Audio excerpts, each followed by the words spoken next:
ဒီနေ့ Premiere Pro ရဲ့ Lumetri Color တွေက Creative Black ကြောင်းပြောရအောင် Timeline ထဲမှာ click လေးတစ်ခုထည့်ထားတယ်။ အဲ့ click ကို select လေးပေးလိုက်မယ်။ Lumetri Color ရဲ့ Creative Look ကိုသွားမယ်။ဒီ tool လေးကိုဖွင့်လိုက်မယ်။ဒီမှာပထမဆုံးတွေ့တာက Look ဒီ Look ရဲ့ဒီဘေးနားကမြားလေးတွေမှာဆိုလို့ရှိရင်ဒါက color ရဲ့ preset လို့ပုံစံမျိုးတွေထည့်ထားတယ်။သူ့ကိုတော့ LUT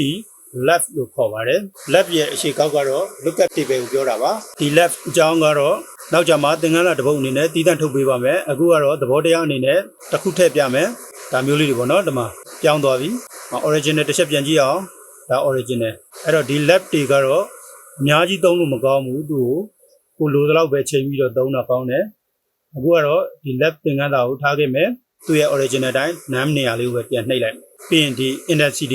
intensity ဆိုတာကတော့တက်ရောက်မှုနှုန်း left ကိုထည့်လိုက်ပြီဆိုတာနဲ့ဒီတက်ရောက်မှုနှုန်းတစ်ခုထည့်ပြမယ်ဒါကအခု left ထည့်ထားတဲ့ဘာပါဒါကို intensity 100ပေးထားတဲ့အချိန်မှာသူကဒီအနေထားရှိတယ်သူ့ကို short ကြည့်လိုက်မယ်ဒါဆိုရင်သူ့ရဲ့မူရင်းအရောင်ပဲဒီမှာဒါမူရင်းဒီမှာ intensity ဆိုတော့ပြောရရင်တက်ရောက်မှုเนาะဒီ left ကိုထည့်လိုက်တဲ့တက်ရောက်မှုနှုန်းကိုပြောတာအဲ့တော့သူ့ပေါ်မှာနှစ်ချက်ကလေးပြန်ပြီးတော့နှိပ်လိုက်ဒါဆိုရင်သူကမူရင်းအတိုင်းပြန်ဖြစ်သွားပြီနားမှာပဲပြန်ထားလိုက်ဒီတစ်ခေါက်ကျတော့ adjustment ကိုသွားမယ် fade filling ဆိုတာကတော့ cinematic color grading လုပ်တဲ့အချိန်မှာဒါလေးတွေကသုံးပေးရတယ်နောက်တစ်ခုက sharpen ဆိုတာကတော့ပုံရိပ်ရဲ့ပြတ်သားမှုကိုသုံးတဲ့နေရာဒီမှာဆိုရင်ပုံရိပ်ကအရန်ပြတ်လာပြီဒီဘက်ဆိုရင်လုံးဝဖွယ်သွားပြီဝါးသွားပြီအဲ့တော့ sharpen ကိုလည်းမျှပြီးတော့သုံးဖို့လိုတယ်โอเคနောက်တစ်ခုကတော့ vibrant သူ့ရဲ့သဘောတရားက saturation နဲ့မတူဘူး saturation ဆိုတာကတော့သူကဒီမှာဗီဒီယိုတစ်ခုလုံးကိုအယောင်ရင်းအောင်လုပ်မယ်အယောင်နုအောင်လုပ်မယ်အယောင်ဖြော့နေတဲ့နေရာလေးတွေကိုအယောင်ပို့ပြီးတော့မှတင်ပေးတာအဲ့ဒါက vibrant shadow tint ဆိုတာကတော့မှောင်တဲ့နေရာတွေကို color တက်ရောက်စေတာဒါတော့ shadow tint highlight tint ဆိုတာကတော့လင်းတဲ့နေရာတွေကို color တက်ရောက်စေတာ tint balance ဆိုတာကတော့ဒီ shadow tint နဲ့ highlight tint ရဲ့အယောင်နှစ်ခုကြားတဲ့ကိုချိန်ပေးတာဖြစ်တယ်ဒီ color တွေကတော့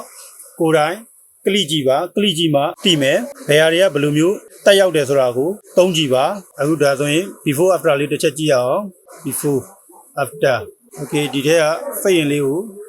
နည်းနည်းထည့်မယ် sharpen လေးနည်းနည်းတင်မယ် vibrant ကိုအလောက်ထားမယ်နောက်တစ်ခုက saturation နည်းနည်းလေးတင်မယ် shadow tint လေးနည်းနည်းကစားမယ်ညခင်းလေးတွေကိုနည်းနည်းစိမ့်တဲ့ဘက်ကိုပို့မယ် okay tint balance လေးကိုနည်းနည်းချိန်ကြည့်မယ် okay before after လေးတစ်ချက်ကြည့်ရအောင် before after ဒီနေ့ရဲ့သင်ခန်းစာကတော့ဒီလောက်ပါပဲနောက်နေ့ကျရင်ဘယ်လိုသင်ခန်းစာတွေဆက်ပြီးတော့ပြောပြပေးဦးမလဲဆိုတာကိုစောင့်ကြည့်ပေးကြပါဦး